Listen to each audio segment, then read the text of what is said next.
میں تمام حضرات سے ایک درخواست کروں گا، آپ اللہ تعالیٰ سے جہاں بہت ساری دعائیں کرتے ہیں، ایک دعا یہ بھی کیا کرے، اللہ پوری دنیا کی مارکیٹیں کھل چکی ہے، اللہ بازار کھل چکے ہیں، اللہ سینما گھروں کو کھول دیا گیا،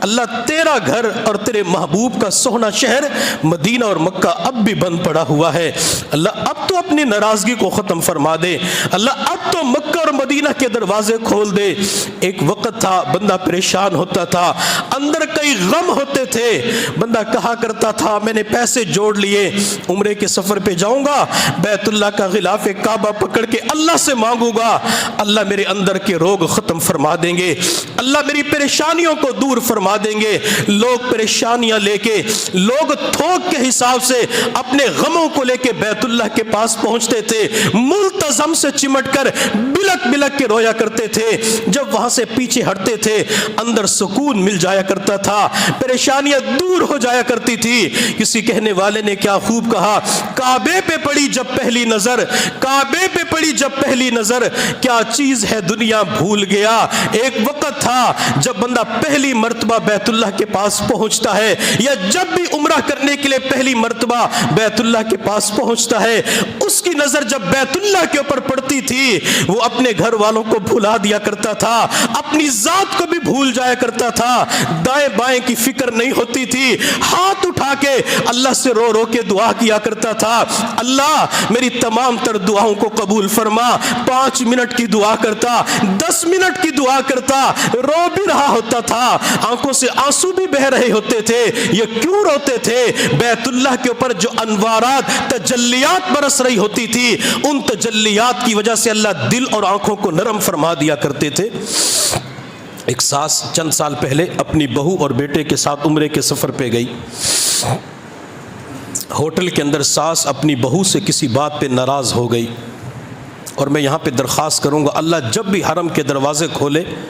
تو کبھی بھی مکہ اور مدینہ کی نفرت کو لے کے وہاں سے نہ آنا۔ لوگ اکٹھے ہو کے جاتے ہیں، وہاں پہ لڑتے ہیں، وہاں کی نفرتیں لے کے آتے ہیں، یہاں پہ آ کے پھر وہ ٹھیک نہیں ہو سکتے۔ جو مکہ کے اندر لڑتا ہے، مدینہ کے اندر لڑتا ہے، بغض رشتہ داروں کا، وہاں کی نفرتیں لڑائی جھگڑے کر کے لے کے آتا ہے، یہاں پہ ان کے درمیان صلح نہیں ہو سکتی، دل نہیں جڑ سکتے۔ وہ شہر تو ایسے ہیں کہ جہاں اللہ نے فرمایا وَأَلَّفَ بَيْنَ قُلُوبِهِمْ لَوْ أَنفَقْتَ مَا فِي الْأَرْضِ جَمِيعًا مَا أَلَّفْتَ بَيْنَ قُلُوبِهِمْ وَلَكِنَّ اللَّهَ أَلَّفَ بَيْنَهُمْ۔ اللہ نے تمہارے دلوں کے اندر محبت ڈالی۔ وہی لوگ تو تھے جو مکہ اور مدینہ کی سرزمین پہ رہنے والے ایک دوسرے کے خون کے پیاسے تھے، اللہ نے اسی بابرکت مقدس زمین کے اوپر انہیں ایک دوسرے کا ہمدرد اور خیرخواہ بنا دیا تھا۔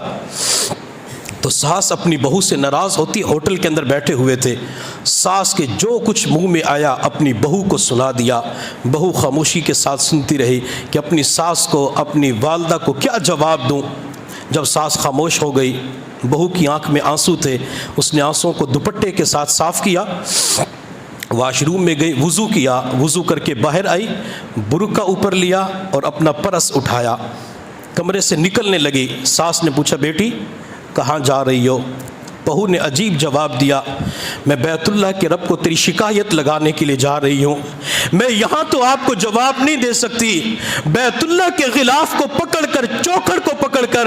میں بیت اللہ کے رب کو آپ کی شکایت لگاؤں گی، یہاں بھی مجھے معاف نہیں کرتی، یہاں بھی مجھے نہیں چھوڑتی۔ ساس اپنی بہو کے قدموں میں گر پڑی، پاؤں پکڑ کے کہنے لگی بیٹی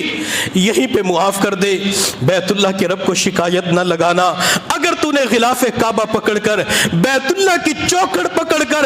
ہاتھ اٹھا کے میرے لیے دعا مانگی، میری دنیا بھی برباد ہو جائے گی، آخرت بھی برباد ہو جائے گی۔ عورتوں کو پتا تھا بیت اللہ کے پاس دعائیں قبول ہوتی ہے، عورتوں کو پتا تھا غلاف کعبہ پکڑ کے دعا مانگی جائے اللہ قبول فرما لیتے ہیں، عورتوں کو پتا تھا مقام ابراہیم کے پاس دعائیں قبول ہوتی ہے، مردوں کو بھی پتا ہے، جوانوں کو بھی پتا ہے، اگر اللہ سے بار بار دعا مانگیں گے اللہ وہ وقت ضرور لے کے آئے گا، حرم کی رونقیں بحال ہوگی، حرم کے وہی سموار جمعرات کے دسترخوان نظر آئیں گے، وہی عشاق بیت اللہ کا طواف کرتے ہوئے نظر آئیں گے، وہی حجر اسود کا بوسہ لیتے ہوئے نظر آئیں گے۔ دعا کرنا بندے کا کام ہوتا ہے اور اپنے در کھول دینا میرے رب ذوالجلال کا کام ہوتا ہے۔